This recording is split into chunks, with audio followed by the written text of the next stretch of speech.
everybody. This is Big City Drinks. I'm Ace, and this is Alex. Yo. Alex, what do we have here? Well, today we have a special from the Whiskey Row series. We're starting off with the Old Forester 1870 original batch. Finally, we're now going into a higher tier of the Old Forester line. Recall we did the Old Forester 86. I want to jump in already with the 1800s and then move on from there. But I patiently been waiting for this.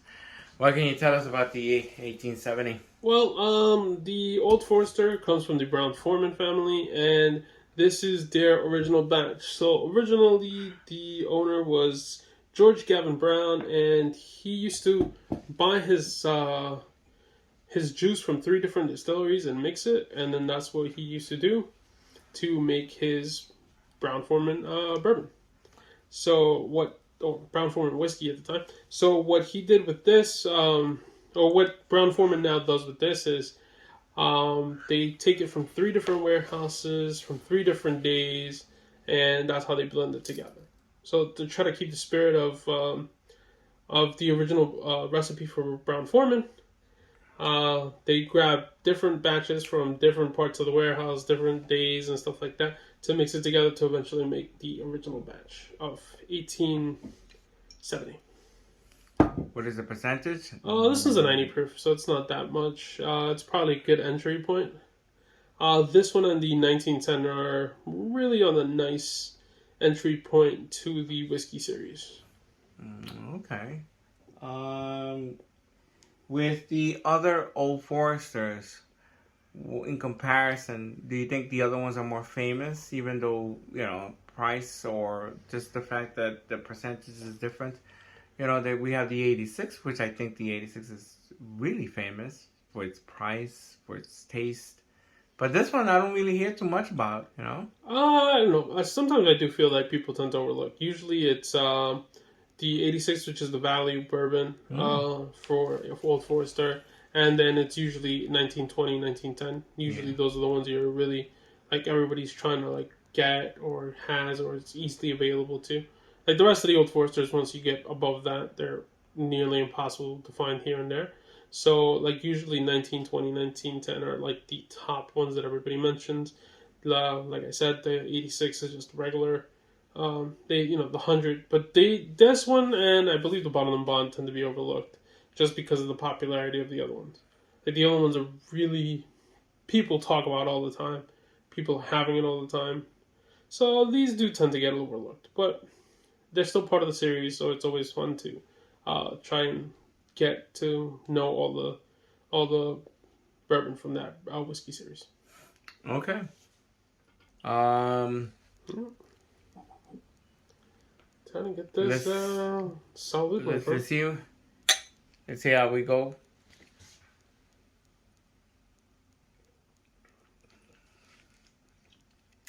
Oh. Now I'm getting the spices. I'm getting spice. Ooh. Slight burn. Wow, that's a really nice burn at the back end. Yeah. It doesn't linger, but it just goes right. Oh, wow. I just felt it now. Yeah, it smooths out. You have... I just felt it on my chest going down. No. Get a lot of vanilla. You still have the vanilla? I get a lot of vanilla out of it. I mentioned the orange zest. Do you get any fruit? No, not really. Okay.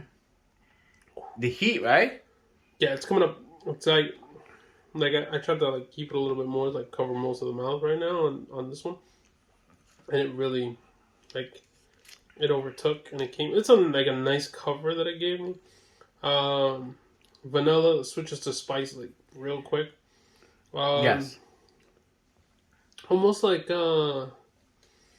want to say a little bit towards cinnamon towards the end, and then all of a sudden you're okay, you feel like it disappears completely off your mouth. It does. And then all of a sudden you start just to get a little burn. It goes all the way down and it just kind of pops up out of nowhere. It's a weird. It's I don't. It's kind of I think I kind of get what you mean. Like Yeah. at the beginning, it's like it's really strong.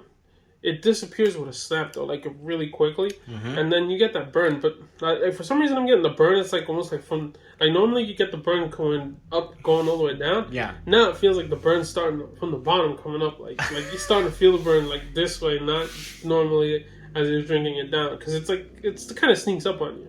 I guess the spices itself kind of trigger your mouth to feel differently, and then all of a sudden as it's going down, you start to feel the burn, and now you feel like the burn comes more from down here than it normally would, like as it's making its way down. an aftershock, and like a after effect, where we normally wouldn't be having one with the other bourbons. So it just goes down hot, goes down, like it's spicy. But this one, it lingers a little bit longer, and then it hits you with that slight abrupt I think heat. it's not that it lingers. I don't think it lingers at all. I think I feel like it really disappears. It's almost like you're drinking it, and it's like as soon as it's touching your body, it's like disappearing, like almost like it's just evaporating. So like you get a good hit, and then all of a sudden it disappears, and you're like, okay, so I guess it wasn't nothing, and then all of a sudden the burn just comes back out of nowhere. Like There you go. I'm here. Don't forget that I'm still whiskey. We looked up the notes: fruit flavors, caramel, and oak. And we didn't get any of the caramel. We didn't mention any. You got a little bit of caramel. The caramel and vanilla was two things that I was like. Caramel, vanilla. No vanilla. Mention the vanilla here, and oak still there. Yeah, the oak's still there. Like the I got the oak from the smell all the way down. That's one of the good things about it, I guess. Like, if you really like an oaky type of whiskey, it's perfect for you because it smells oak at the beginning, tastes oak, and it goes all the way. It goes down the list of just oak, which is not that bad. The finishing, cinnamon, nutmeg, baking spices, and oak again. You called it. It's still the oak is still there. Yeah. The baking spice, yes. Hmm. Is that what that is? It's probably the spiciness. I did have that nice little bit of cinnamon that I thought that it was kind of small there, but it's faint, or it's real faint. But I did taste it, and I was like, oh, it's. And then the spiciness, it's like how like a lot of it's like almost like when you drink rye. It's like you have a lot of spiciness, so you kind of feel the spiciness. Yeah. And I felt like a lot of spicy on this, so it's kind of good. Is it overtaking though? It doesn't diminish the taste. It's still, I think it's a firm taste to every single note, but not too strong, not too light, just right in the middle. And it does, fluctuate a little bit. I think the fact that it's a 90 proof is what makes it amazing, in the sense that it's just straight bourbon experience. I think the only time that I've had like this type of experience, like drinking bourbon with a 90 proofer, would probably be the Buffalo Trace, which is normally a 90 proof as well. And it's just kind of straight, like once you like Buffalo Street, like a straight down the line type of bourbon. Yeah. And I feel the same way about this. Like I can't really compare it to something like an Eagle Rare, which is also 90 because that's a 10-year-old. Yeah. Compared to this, but you know what? I think in a Buffalo Trace, Get the Buffalo Trace. Where the hell is It's right there.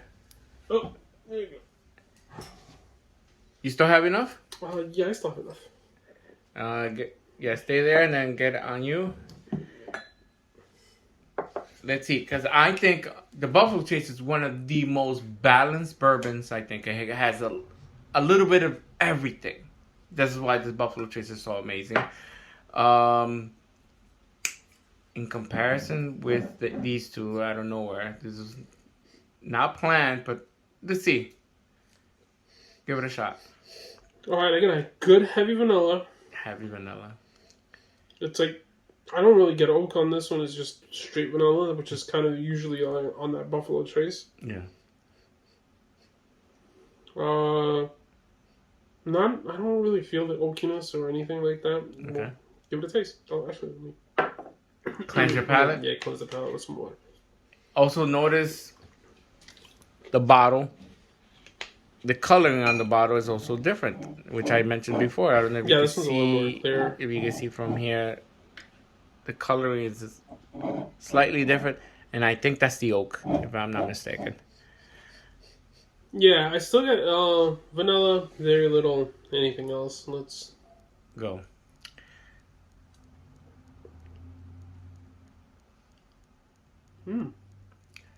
wow. I'm gonna tell you this. It's definitely has more balanced taste, and it's a variety. It has way more notes than this 1870. No, surprisingly, no. I feel different. Like right now, I've had Buffalo Trace in a while, so it's a good thing because I kind of had forgotten what the Yeah. notes were for it. This one's very vanilla forward.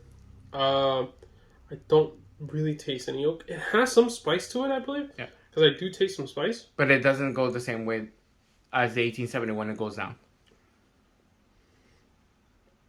Oh wow, this one has zero burn. I'm right now feeling absolutely zero burn. Like it's not sneaking up, it's not coming back, it's not nothing. Yeah. It's just straight down smooth. It went away. I do get a little bit of spice on it towards the back end. Yeah. Not cinnamon, just a little bit of almost like probably like some sort of baking spice, rice spice type of thing. But it just lingers and it quickly disappears. Like I don't feel any burn. And as opposed to the 1870. As opposed to the 1870 where I do feel the burn in the yolk. Yep. And this one I don't feel any type of thing. But lighter. the one thing that I do have, that is this one, the way it goes down the line where it smells, tastes, and everything, is the exact same thing that I'm feeling on this one. Oh. Like this one smells like vanilla, tastes like vanilla, goes down like vanilla. Okay. Like I'm not feeling any burn, but it goes like from nose, palate, taste. It's all the same. It's like a good common thing that it's like well built together, and that's the same thing that I was feeling with this. Like I smelled the vanilla, I smelled the oak, and it went and I taste the oak, taste the vanilla, and then when I finished, it had that vanilla and oak to it. The only difference is this one had a little bit more like a spiciness to it. This one didn't smell like spice, but it did have that same spiciness towards the back. Absolutely zero burn from both. Like this one had zero. This had zero burn. This one had burn. Yes, the 1870 just a bit more of a kick. Yeah, for a 90 proof, they're both 90. I believe. Yeah, they both should be both 90 proof. So, yeah, 45. Yeah, 90 proof. Yeah, they're both 90 proof, and I guess if you like something more with a kick, I'd probably go with the original batch. Yeah, just because it gets a little bit more of a kick. Buffalo Trace. You know, like I said, it's normal, like a normal sipper for everybody. But yeah, I think that's the profile that I'm gonna go with the original batch. Has oak, vanilla, but it goes all the way straight down the line. Buffalo Trace did the same thing for me, so I really would recommend this. Like if you're into like classic bourbons, the only reason I would probably wouldn't be like, hey, you should use it as a mixer, is because the bottle's like $45. So. And that's like MSRP at $45. Forgot to mention that the 1870 Old Forester is slightly more expensive than the regular, like a Buffalo Trace and yeah. Well, it depends on where you live. Some markets are like ridiculously priced, but this is super expensive, and they'll probably be the same price. Or this one will probably be easier to find than this one. Here in the city, this one normally goes about 40 and under. Yes. This one goes a little bit 40 and under. Probably 35 and under. This one is definitely 45 and above. Yeah. That's why I wouldn't recommend, like, hey, I think on a really nice day, and if it's just me at the house, and I'm going to make, like, an old-fashioned or, like, some sort of cocktail where I'm like, yeah, I just want a nice little kick to it, I'd probably use something like this, because at least that's why I feel like it. But it's not like I would use any of these two to mix, because the rarity of this one and the price of this one is not something I'm making cocktails all the time with at a party. For that, I have other stuff. But I think they're both really good straight, and this one has a nice kick to it if you like classic bourbon. This Old Forester 1870, just after tasting this, and with that kind of kick that it has. I don't know why I was thinking about this. Maybe my sweet tooth, maybe. But this will go great with tiramisu. The tiramisu's use bourbon in order to make the bread, to soak it in. And that's the true tiramisu. And it's amazing. This Old Forester would take it to the next level. Maybe, actually. I could probably see that in a sense. I really enjoyed it. I enjoyed it too. This is not something I normally get from drink from the series. My favorite one out of these we haven't talked about. Well, I've talked about it here in the channel much, but we haven't done a bottle of it. When we do, we'll talk about this more. But this is to me, it's kind of the forgotten one, and it's a good treat to have, I guess, every now and again. Yeah. Because I really enjoyed it. Yes, it is the forgotten one. I'll probably go through the other two bottles, like 2-3 of them, before I even finish one of these, just because the other ones are so good. Yeah. But yeah, this is kind of good to have. Just kind of once in a while, and you're like, hey, had a good extra night where, let's say you had a rough day at work. You want to have something with a nice little kick, but you don't want it to be like super hyper. I think this is perfect. Okay. So overall, you do recommend this. I like it. Yeah. I like it. I would recommend this. If you're able to find it in your store, get it. It's bold, firm, and I think it's a little bit different. I think it's the least famous out of the Old Forester line, but I did enjoy it, and I wouldn't hesitate to buy another one of these. And I'll definitely coming from work, or just to have one small little glass. I know that it's gonna give me that little kick. It's what's really good about it too. I think people will enjoy it. That small little kick that it does to your chest, cool. Yeah, I think I would definitely recommend it. It's not something you'd have every day, and it has, you can find other bourbons that are probably better, but it's just different in that sense where you just feel a little bit of a different kick, and it's just, like I said, it's a straight bourbon through and through. Like, you smell, taste, everything goes down in like a good sequential line, where, yeah, man, it's just a good whiskey to have once in a while, and just to kind of have in the house. Sometimes you're tired of drinking something with your normal notes, your normal things that you're drinking all the time, that they become like everydays, or Friday night pours type of situation, things like that. Like, it's something, yeah, let's change it up a little bit, and it kind of gives you that little sense, and I think that's why I really enjoy it. And I would recommend it. Perfect. Like, it's not my favorite out of the 4 from the Whiskey Row, but because that's just me. But I would still recommend it, and I would still have one at home. Okay. Here's our bottle open for the Old Forester 1870. Alex, where can they find us on Instagram? Big City Drinks 1. On YouTube. Big City Drinks. And Twitter. Big City Drinks. Thank you, everybody, for your likes and comments. This is Big City Drinks. I am Ace. This is Alex. Have a good one. Take care, guys.